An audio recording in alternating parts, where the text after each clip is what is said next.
खूब तैयारियां चल। कुंभ के समय में मंदरांचल की इस धरती पर आना अपने आप में बड़ा सौभाग्य है।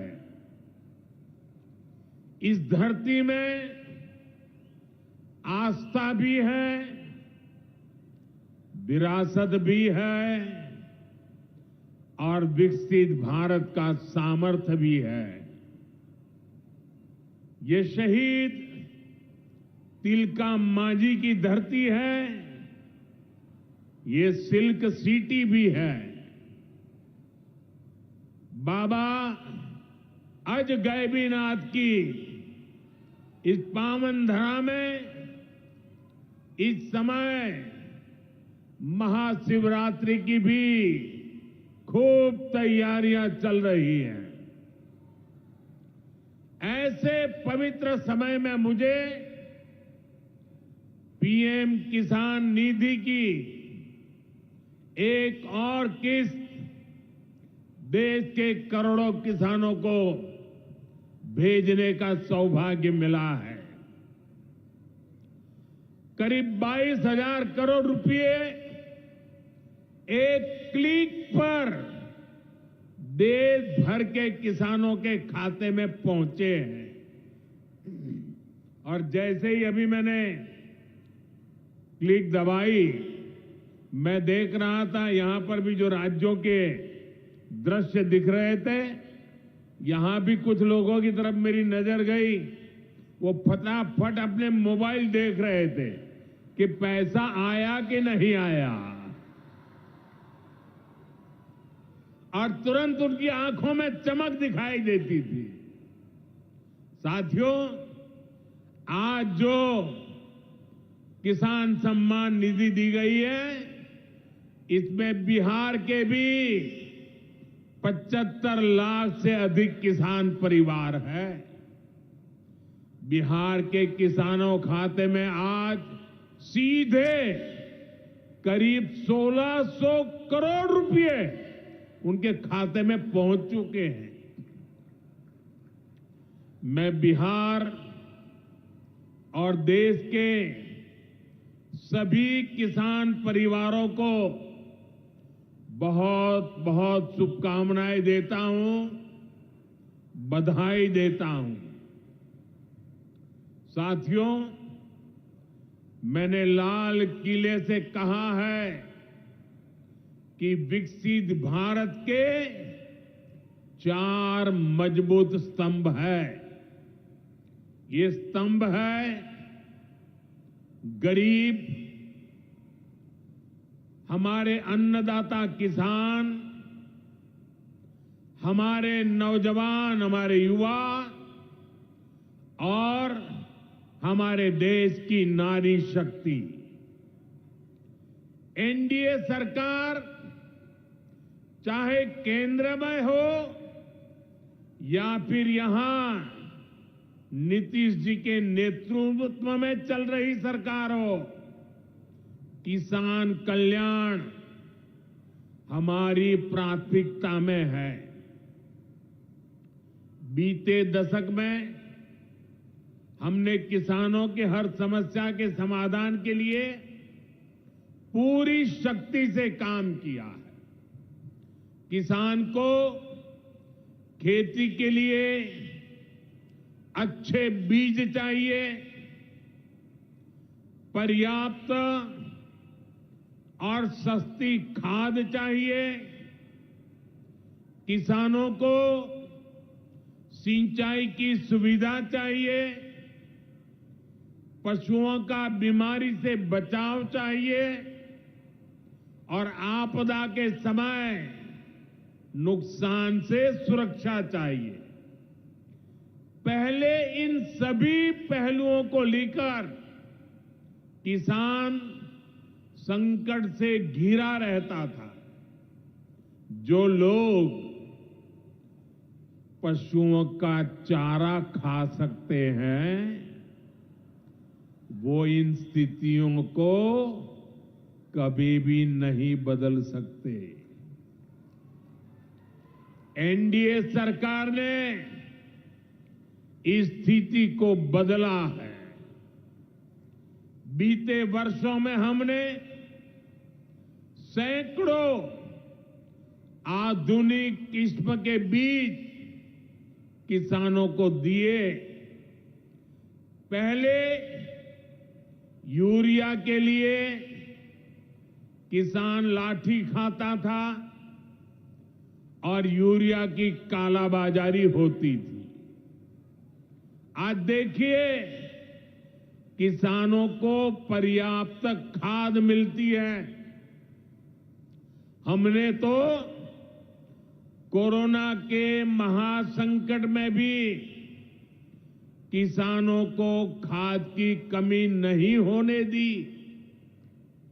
आप कल्पना कर सकते हैं कि अगर एनडीए सरकार न होती क्या होता। साथियों, अगर एनडीए सरकार न होती तो आज भी हमारे किसान भाई बहनों को खाद के लिए लाठियां खानी पड़ती। आज भी बरौनी खाद कारखाना बंद पड़ा होता।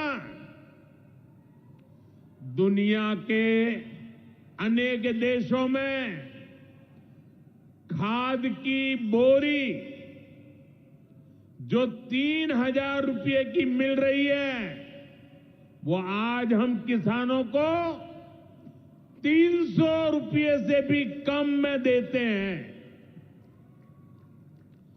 एनडीए सरकार न होती तो यूरिया की एक बोरी भी आपको 3,000 रुपये की मिलती।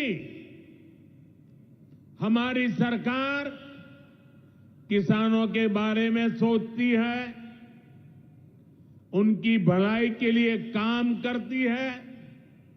इसलिए यूरिया और डीएपी का जो पैसा किसानों को खर्च करना था, वो केंद्र सरकार खुद खर्च कर रही है।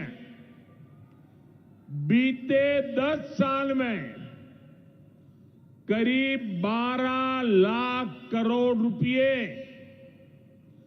जो खाद खरीदने के लिए आपके जेब से जाने थे, वो बच गए।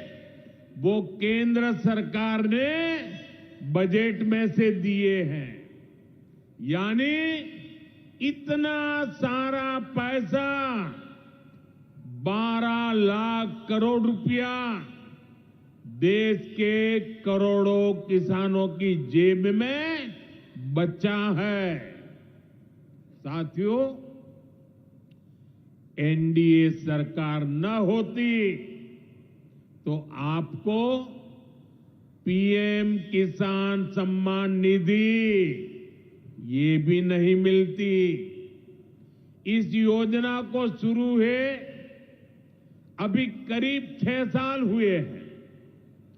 अभी तक लगभग 3,70,000 करोड़ रुपए सीधे किसानों के खाते में पहुंच चुके हैं। बीच में कोई बिचौलिया नहीं, कोई कटकी कंपनी नहीं। 1 रुपया दिल्ली से निकले 100 पैसा सीधा पहुंचता है। ये आप जैसे छोटे किसान हैं जिनको पहले सरकार की योजनाओं का पूरा लाभ नहीं मिल पाता था। छोटे किसानों का हक भी बिचौलिए हड़प कर लेते थे। लेकिन ये मोदी है, ये नीतीश जी है जो किसानों के हक का किसी को नहीं खाने देंगे। जब ये कांग्रेस वाले, जंगल राज वाले सरकार में थे तो इन लोगों ने खेती का कुल जितना बजट रखा था उससे कई गुना ज्यादा पैसा तो हम सीधे आप किसानों के बैंक खातों में भेज चुके हैं। ये काम कोई भ्रष्टाचारी नहीं कर सकता है। ये काम वही सरकार कर सकती है जो किसान कल्याण के लिए समर्पित है। साथियों, कांग्रेस हो, जंगल राज वाले हो, इनके लिए आप किसानों की तकलीफ भी कोई मायने नहीं रखती। पहले जब बाढ़ आती थी, सूखा पड़ता था, ओला पड़ता था, तो ये लोग किसानों को अपने हाल पर छोड़ देते थे। 2014 में जब आपने एनडीए को आशीर्वाद दिया तो मैंने कहा ऐसे नहीं चलेगा। एनडीए सरकार ने पीएम फसल बीमा योजना बनाई। इस योजना के तहत 2.25 लाख करोड़ रुपए का क्लेम किसानों को आपदा के समय मिल चुका है। साथियों, जो भूमिहीन है, जो छोटे किसान है, उनकी आय को बढ़ाने में एनडीए सरकार पशुपालन को बढ़ावा दे रही है। पशुपालन गांव में हमारी बहनों को लखपति दीदी बनाने में भी बहुत काम आ रहा है। देश में अभी तक करीब 1.25 करोड़ लखपति दीदी बन चुकी है। इनमें बिहार की भी हजारों जीविका दीदियां शामिल हैं। बीते दशक में भारत में दूध उत्पादन 14 करोड़ टन से बढ़कर, ये याद रखिए, 10 साल में 14 करोड़ टन दूध उत्पादन से बढ़कर के 24 करोड़ टन दूध उत्पादन हो रहा है। यानी भारत ने दुनिया के नंबर 1 दूध उत्पादक के रूप में अपनी भूमिका को और सशक्त किया है। इसमें बिहार की भी बहुत बड़ी भागीदारी है। आज बिहार में सहकारी दूध संघ प्रतिदिन 30 लाख लीटर दूध खरीदता है। इसके कारण हर साल 3,000 करोड़ रुपए से अधिक बिहार के पशुपालकों, हमारी माताओं बहनों के खाते में पहुंच रहे हैं। साथियों, मुझे खुशी है कि डेयरी सेक्टर को बढ़ावा देने के हमारे प्रयासों को राजीव रंजन जी, हमारे ललन सिंह जी बहुत ही कुशलता के साथ आगे बढ़ा रहे हैं। इनके प्रयासों से यहां बिहार में 2 परियोजनाएं तेजी से पूरी हो रही है। मोतीहारी का सेंटर ऑफ एक्सीलेंस बेहतरीन देसी नस्ल की गायों के विकास में मदद करेगा। दूसरा बरौनी का मिल्क प्लांट है। इस क्षेत्र के 3 लाख किसानों को फायदा होगा, नौजवानों को रोजगार मिलेगा। साथियों, हमारे जो नाविक साथी हैं, जो मछुआरे साथी हैं, इनको पहले की सरकारों ने कोई फायदा नहीं दिया। हमने पहली बार मछली पालकों को किसान क्रेडिट कार्ड की सुविधा दी है। ऐसे ही प्रयासों से आज मछली उत्पादन में बिहार शानदार प्रदर्शन कर रहा है। और अभी जैसे मुख्यमंत्री जी ने बताया, पहले मछली हम बाहर से लाते थे और आज मछली में बिहार आत्मनिर्भर बन गया है। और मुझे याद है 2014 के पहले 2013 में जब मैं चुनाव अभियान के लिए आया था, तब मैंने कहा था कि मुझे आश्चर्य हो रहा है कि बिहार में इतना पानी है, मछली हम बाहर से क्यों लाते हैं। आज मुझे संतोष है कि बिहार के लोगों की मछली की जरूरत बिहार में ही पूरी हो रही है। 10 साल पहले बिहार मछली उत्पादन में देश के 10 राज्यों में से एक था। आज बिहार देश के टॉप 5 बड़े मछली उत्पादक राज्यों में से एक बन चुका है। फिशरीज सेक्टर पर हमारे फोकस का बहुत बड़ा फायदा हमारे छोटे किसानों को हुआ है, मछुआरे साथियों को हुआ है। भागलपुर की पहचान तो गंगा जी में रहने वाली डॉल्फिन से भी होती रही है। ये नमामि गंगे अभियान की भी बहुत बड़ी सफलता है। साथियों, बीते वर्षों में सरकार के प्रयासों से भारत का कृषि निर्यात बहुत अधिक बढ़ा है। इससे किसानों को उनकी उपज की ज्यादा कीमत मिलने लगी है। कई कृषि उत्पाद ऐसे हैं जिनका पहली बार निर्यात शुरू हुआ है, एक्सपोर्ट हो रहा है। अब बारी बिहार के मखाना की है। मखाना आज देश के शहरों में सुबह के नाश्ते का प्रमुख अंग हो चुका है।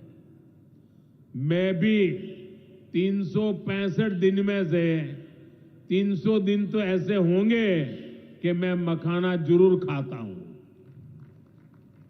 ये एक सुपर फूड है जिसे अब दुनिया के बाजारों तक पहुंचाना है।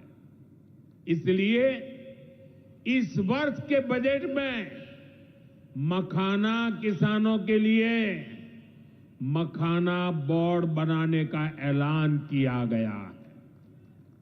ये मखाना बोर्ड मखाना उत्पादन, प्रोसेसिंग, वैल्यू एडिशन और मार्केटिंग ऐसे हर पहलू में बिहार के मेरे किसानों की मदद करेगा। साथियों, बजट में बिहार के किसानों और नौजवानों के लिए एक और बड़ी घोषणा भी की गई है। पूर्वी भारत में फूड प्रोसेसिंग इंडस्ट्री को बढ़ावा देने के लिए बिहार एक बड़े केंद्र के रूप में उभरने वाला है। बिहार में national institute of food technology and entrepreneurship की स्थापना की जाएगी। यहां बिहार में कृषि के क्षेत्र में 3 नए सेंटर ऑफ एक्सेलेंस की भी स्थापित किए जाएंगे। इनमें से एक हमारे भागलपुर में ही स्थापित होगा। यह सेंटर आम की जर्दालू किस्म पर फोकस करेगा। 2 और केंद्र मुंगेर और बक्सर में बनाए जाएंगे, जो टमाटर, प्याज और आलू किसानों को मदद देंगे। यानी किसान हित के निर्णय लेने में हम कोई कसर बाकी नहीं छोड़ रहे। साथियों, आज भारत कपड़े का भी बहुत बड़ा निर्यातक बन रहा है। देश में कपड़ा उद्योग को बल देने के लिए अनेक कदम उठाए जा रहे हैं। भागलपुर में तो कहा जाता है कि यहां पेड़ भी सोना उगलते हैं। भागलपुरी सिल्क, टसर सिल्क पूरे हिंदुस्तान में मशहूर है। दुनिया के दूसरे देशों में भी टसर सिल्क की डिमांड लगातार बढ़ रही है। केंद्र सरकार रेशम उद्योग को बढ़ावा देने के लिए फैब्रिक और yarn dyeing unit, fabric printing unit, fabric processing unit, ऐसे इंफ्रास्ट्रक्चर निर्माण पर बहुत जोर दे रही है।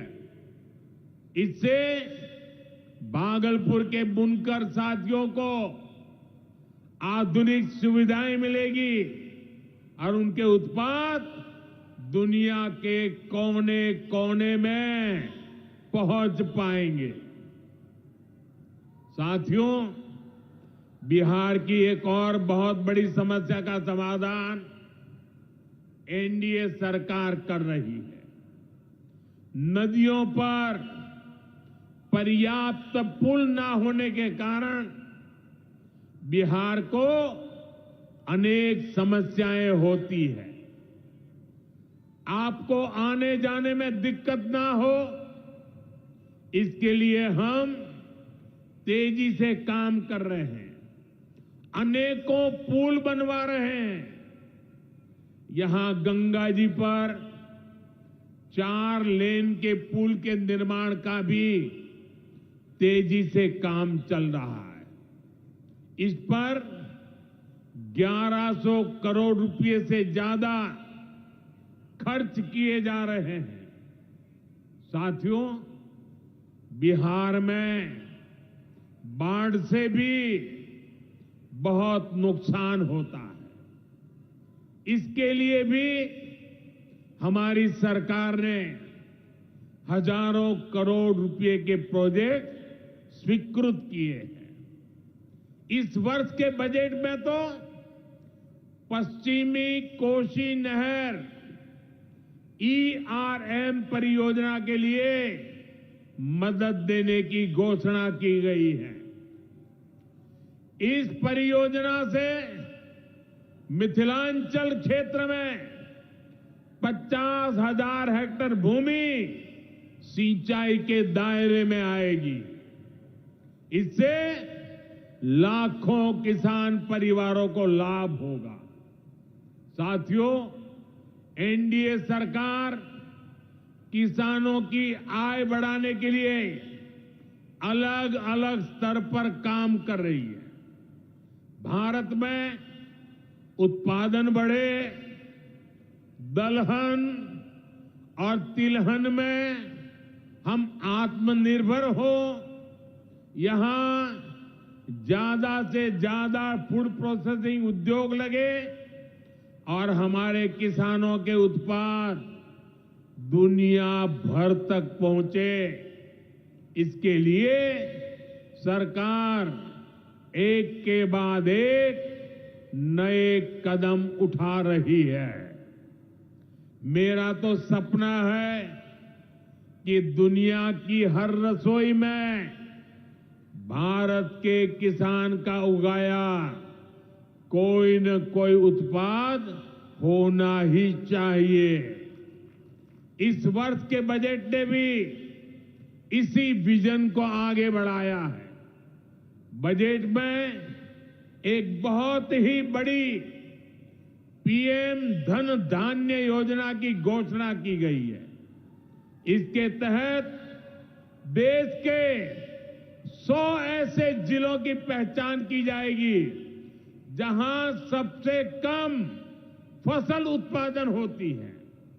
फिर ऐसे जिलों में खेती को बढ़ावा देने के लिए विशेष अभियान चलाया जाएगा। दलहन में आत्मनिर्भरता के लिए मिशन मोड पर काम किया जाएगा। किसान ज्यादा से ज्यादा दालें उगाए, इसके लिए किसानों को प्रोत्साहन मिलेगा। दालों की एमएसपी पर खरीद को और अधिक बढ़ाया जाएगा। साथियों, आज का दिन एक और वजह से बहुत खास है। हमारी सरकार ने देश में 10,000 एफपीओ किसान उत्पादक संघ बनाने का बड़ा लक्ष्य रखा था। आज मुझे ये बताते हुए खुशी है कि देश ने इस लक्ष्य को प्राप्त कर लिया है। आज बिहार की भूमि 10,000वें एफपीओ के निर्माण की साक्षी बन रही है। मक्का, केला और धान पर काम करने वाला ये एफपीओ खगड़िया जिला में रजिस्टर हुआ है। एफपीओ सिर्फ एक संगठन नहीं होता, एक किसानों की आय बढ़ाने वाली अभूतपूर्व शक्ति है। एफपीओ की ये शक्ति छोटे छोटे किसानों को बाजार के बड़े लाभ सीधे उपलब्ध कराती है। एफपीओ के जरिए आज तमाम ऐसे अवसर हमारे किसान भाइयों बहनों को सीधे मिल रहे हैं जो पहले उपलब्ध नहीं थे। आज देश के करीब 30 लाख किसान एफपीओ से जुड़े हैं और बड़ी बात यह कि इसमें करीब 40% हमारी बहनें हैं। ये एफपीओ आज कृषि क्षेत्र में हजारों करोड़ रुपए का कारोबार करने लगे हैं। मैं सभी